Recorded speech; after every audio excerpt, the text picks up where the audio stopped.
प्यारे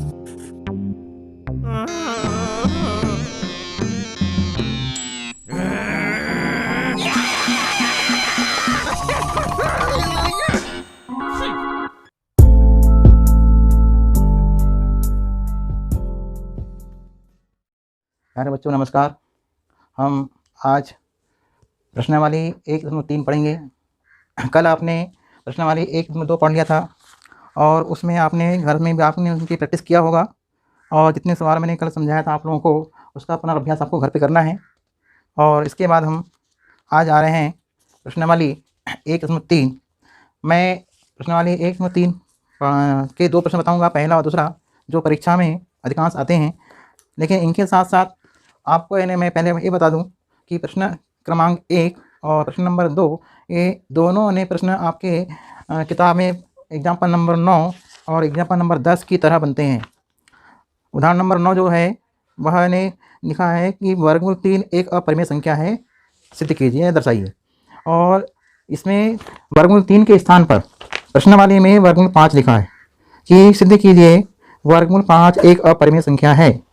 फिर example number 10 जो है वो देखिए, दर्शाइए कि 5 माइनस वर्गमूल 3 एक अपरिमेय संख्या है। तो उसी का प्रश्न नंबर 2 प्रश्नावली में सिद्ध कीजिए 3 धन 2 वर्गमूल 5 एक अपरिमेय संख्या है। ये चारों प्रश्न आपको अपने घर पे तैयार करना है।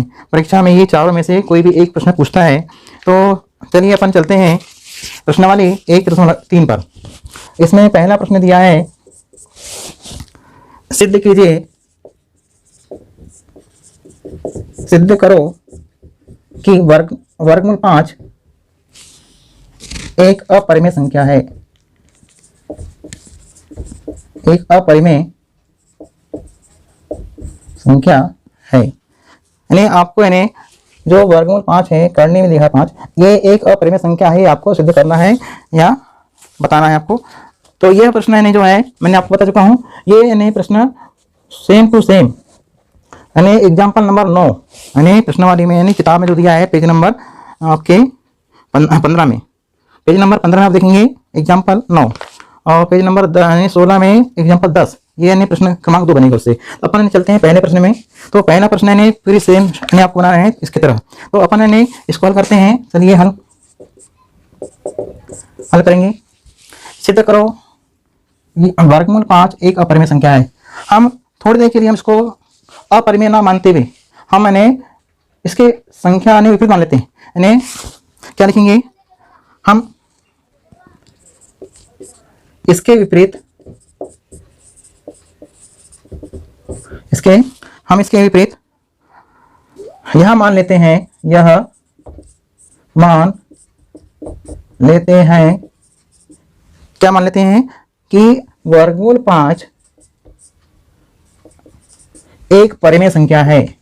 देखिए है तो अपरिमेय, लेकिन हमने इसके अपरिमेय संख्या तो है मालूम है, हमको पहले से मालूम है अपरिमेय संख्या है, लेकिन हमने क्या मान लिया, इसके विपरीत मान लिया कि अपरिमेय संख्या है। ये अपने मान लिया। तो जब अपने इसको अपरिमेय संख्या मान लिया, अर्थात हम ऐसे दो पूर्णांक,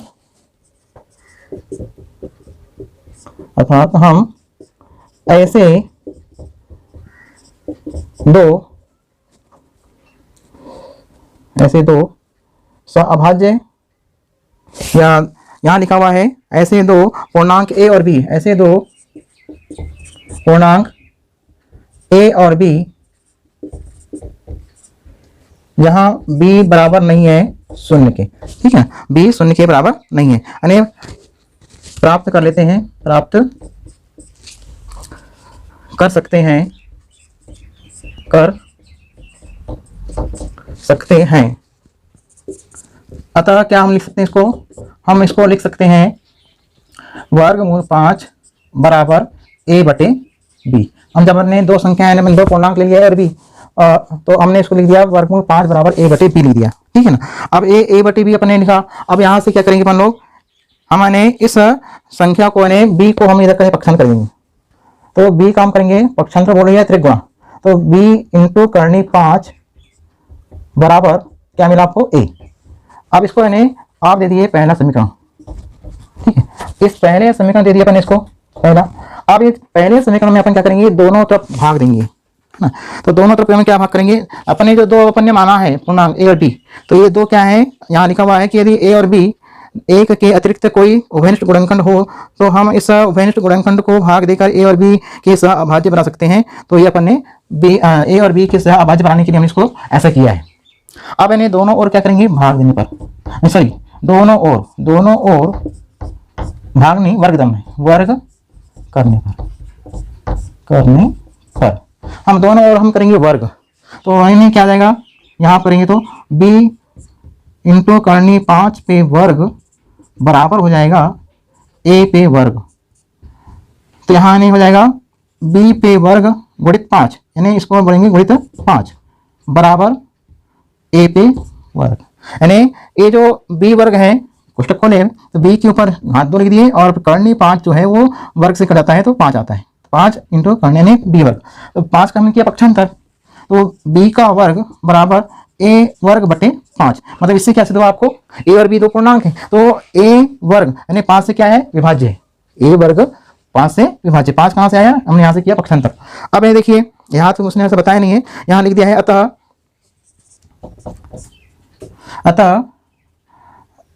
a वर्ग बटे 5, तो a वर्ग 5 से विभाज्य है। जब a वर्ग 5 से विभाज्य तो संख्या a 5 से विभाज्य है, तो a 5 से विभाज्य है। जब a जो है, a संख्या 5 से जो विभाज्य है तो अपन क्या करेंगे, हम अतः a बराबर लेते हैं 5c। अतः a बराबर हमने ले लिया 5c।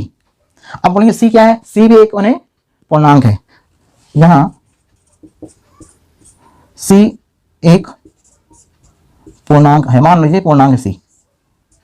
जब हमने c एक पूर्णांक मान लिया, पूर्णांक है हमने मान लिया, तो a बराबर 5c आया। तो ये जब a का मान 5c है तो अपन समीकरण एक में a का मान रखते हैं 5c। तो यहाँ पर एक में हमने यहाँ रख दिए 5c रखे, तो यहाँ लिख दिए समीकरण एक में a बराबर 5c मान रखने पर, जब अपन ने मान रखा तो b इंटू करनी 5 बराबर 5c। ठीक है, अब मैंने इसको भी दोनों ओर वर्ग करने पर,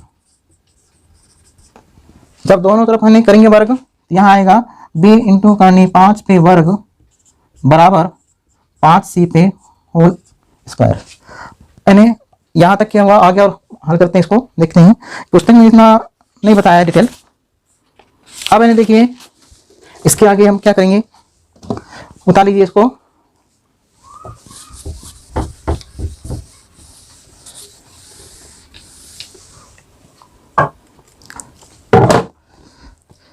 अब इन्हें यहाँ पे दोनों और अपन ने क्या किया, वर्ग। तो यहाँ अपन ने क्या पाया, b पे वर्ग गुणित 5, क्योंकि इन्हें करने से वर्ग नहीं कट गया, बराबर 5 का वर्ग 25 और c पे वर्ग। ठीक है, अब इन्हें क्या करेंगे, यहाँ जो दिया गया है कि 5 है, इस 5 का हम करें पक्षांतर, तो b पे वर्ग बराबर 25 बटे 5 और c का वर्ग। इस समय मैंने 5 से काट दिया, पचम 25, यहाँ आ गया 5 गुणित c पे वर्ग यानी b का वर्ग। अब देखिए यहाँ पर क्या प्राप्त हुआ कि b का वर्ग बराबर 5c का वर्ग। c क्या है, एक पूर्णांक मान है, तो c का मान पूर्णांक माने थे, तो c में क्या गुणांक दिया है 5, तो 5 यानी जो है वो मैंने इसका करें पक्षांतर, तो कहाँ आएगा, b की वर्ग के नीचे आएगा। मतलब है कि b वर्ग जो है वो भी 5 से क्या रहेगा, विभाज्य रहेगा।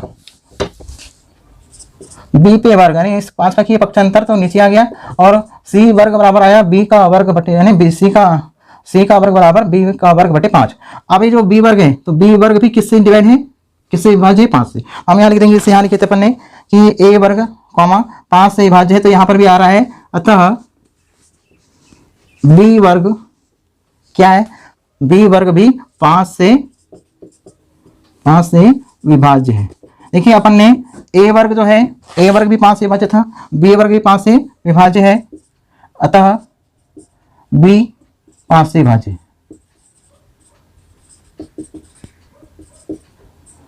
अब इन्हें आपने क्या देखा आपने ये देख लिया कि ए और बी यानी ए वर्ग भी 5 से विभाज्य है, ए जो संख्या है वो भी 5 से विभाज्य है और बी भी 5 से विभाज्य है। मतलब आपके जो दो पूर्णांक संख्या है ए और बी, तो उस ए और बी में दोनों के यानी उभयनिष्ठ गुणनखंड क्या प्राप्त हुआ? 5। तो अपन यहाँ लिख देंगे कि अतः दोनों विभाज्य हैं, अतः ए और बी में कम से कम उभयनिष्ठ गुणनखंड क्या मिला? उभयनिष्ठ गुणनखंड 5 मिला। 5 है। जब 5 है तो ये जो तथ्य है, ये तथ्य यानी कैसा लग रहा है हमको कि ए और बी दोनों के कम से कम उभयनिष्ठ गुणनखंड 5 है। तो यह तथ्य क्या है? वर्गमूल 5 के लिए विरोधाभास है। यानी हम यहां लिख देंगे अतः, ये आपको लिखना है, ऐसा हल करना है।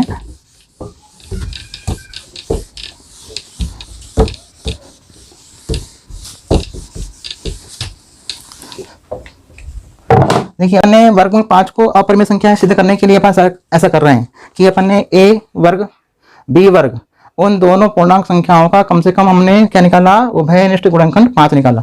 मतलब कि ए वर्ग भी 5 से विभाज्य है, बी वर्ग भी 5 से विभाज्य है, हमने इसको हल किया है। लेकिन ये जो तथ्य है हम लिखना पड़ेगा आपको। हम यह विरोधाभास, ये जो तथ्य है विरोधाभास तथ्य है, यानी कौन सा तथ्य? यानी विरोधाभास है, यानी हमको उसमें यानी त्रुटिपूर्ण लग रही है, यानी जो कि त्रुटिपूर्ण है, यानी गलत है, ये त्रुटिपूर्ण है, ये है ना। जब ये त्रुटिपूर्ण है तो इससे यह निकलता है निष्कर्ष, अतः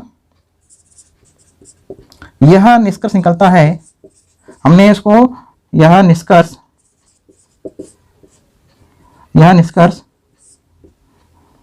निकलता है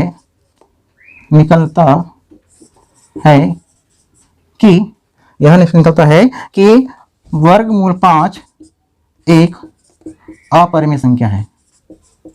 अपरिमेय संख्या है,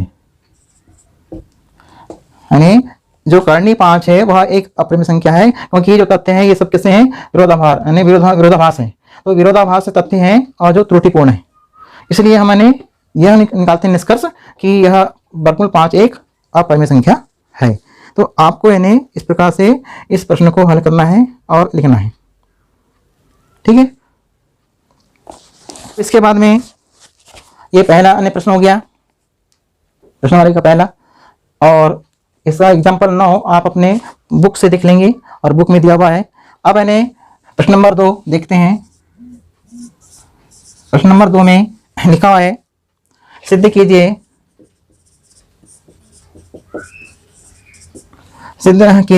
कि 3 धन 2 इंटू वर्गमूल 5 एक अपरिमेय संख्या है। अपरिमेय संख्या है।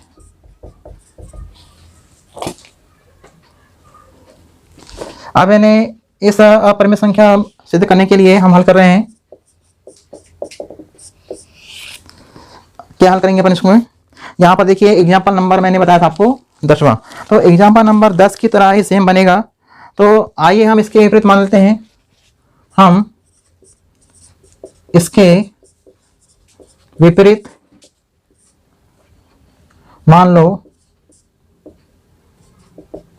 कि 3 धन 2 करनी 5 एक परिमेय संख्या है। परिमेय संख्या है, ये अपन ने मान लिया है। 2 परिमेय संख्या यानी परिमेय संख्या है मान लीजिए। जब एक परिमेय संख्या है तो हम यानी इसके सहअभाज्य ऐसी 2 संख्याएं, अर्थात ऐसी 2 सहअभाज्य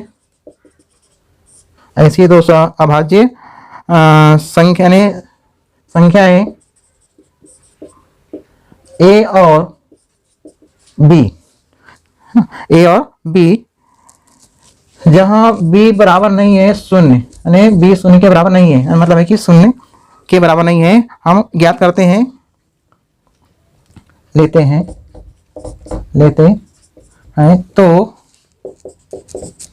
तो क्या मिलेगा आपको?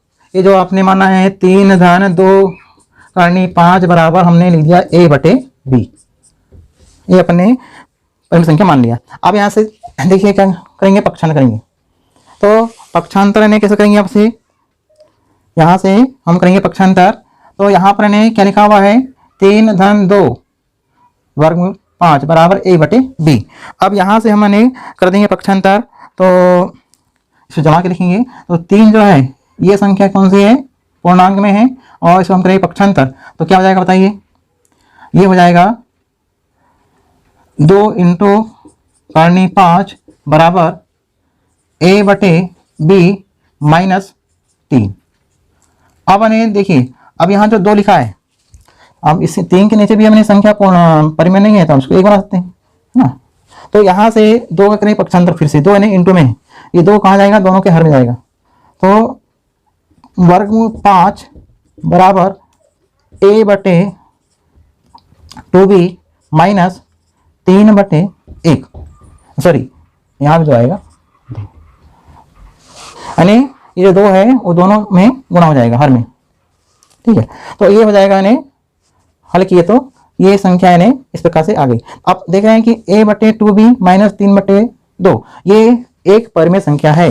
क्यों है? क्योंकि a भी पूर्णांक है, b पूर्णांक है, ये सब पूर्णांक में है, 3 पूर्णांक है, 2 पूर्णांक है, 2 पूर्णांक है, मतलब है कि पूरी संख्या अन्य पूर्णांकों में है। पूर्णांकों का जो अनुपात होता है वह एक परिमेय संख्या होती है। जब ये परिमेय संख्या है, हमने इतने को परिमेय संख्या माना, जब ये इतनी संख्या परिमेय संख्या है तो उसके बराबर में क्या लिखा है? ये वर्गमूल 5। तो जब ये संख्या परिमेय है तो ये भी परिमेय संख्या होगी, हो सकता है। तो यहाँ पर वो ये दिया है कि यदि मान लो a और b पूर्णांक है, इसलिए यदि a और b पूर्णांक है, a और b यदि पूर्णांक है तो a अपॉन 2b माइनस 3 बटे 2 है ना, ये दोनों ने क्या होगा? एक परिमेय होगा, एक परिमेय संख्या है। जब ये एक परिमेय संख्या है, अर्थात हम क्या बोल सकते हैं, जब ये संख्या परिमेय संख्या है तो इसके इक्वल में, इसके बराबर में कौन संख्या है? वो है करनी 5। तो करनी 5 भी क्या होगी? परिमेय होगी, अर्थात वर्गमूल 5 एक परिमेय संख्या होगी। यानी इसके अनुसार, ये जो तथ्य दिया है इसके अनुसार, यानी इसके अनुसार जब ये यानी परिमेय संख्या है तो ये भी यानी परिमेय संख्या होगी, इसलिए वर्गमूल 5 एक परिमेय संख्या होगी, परिमेय संख्या है। जब ये संख्या परिमेय है ना, जब ये संख्या परिमेय है तो परिमेय संख्या है, परंतु यह तथ्य कैसा लग रहा है आपको? आपको लग रहा है कि ये तो संख्या आपको दिख रही है करनी 5, और ये कहने तथ्य क्या बता रहा है कि ये दो a और b पूर्णांक है।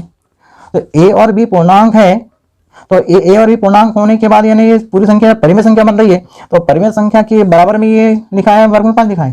तो इस तथ्य के अनुसार हमने इसको क्या लिख दिया कि परिमेय। लेकिन आपको मालूम है कि वर्गमूल 5 परिमेय संख्या नहीं होती है ना, हम इसके पहले प्रश्न में बताया इसको सिद्ध करके कि वर्गमूल 5 परिमेय संख्या नहीं है, वो कौन सी है? अपरिमेय है। तो हम यहाँ लिख देंगे यह तथ्य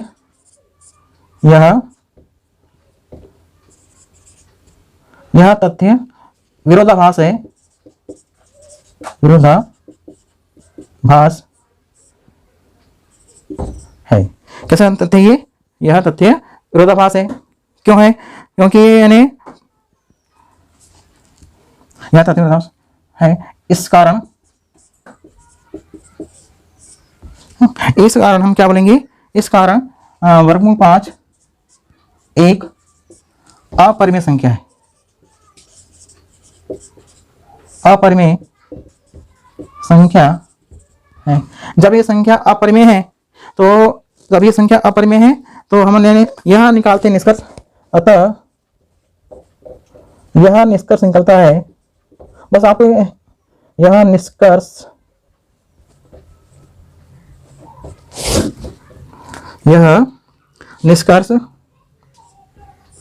निकलता है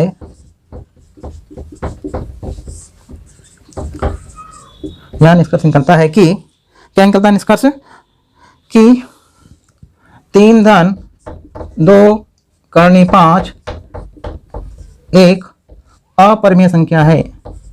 अपरिमेय संख्या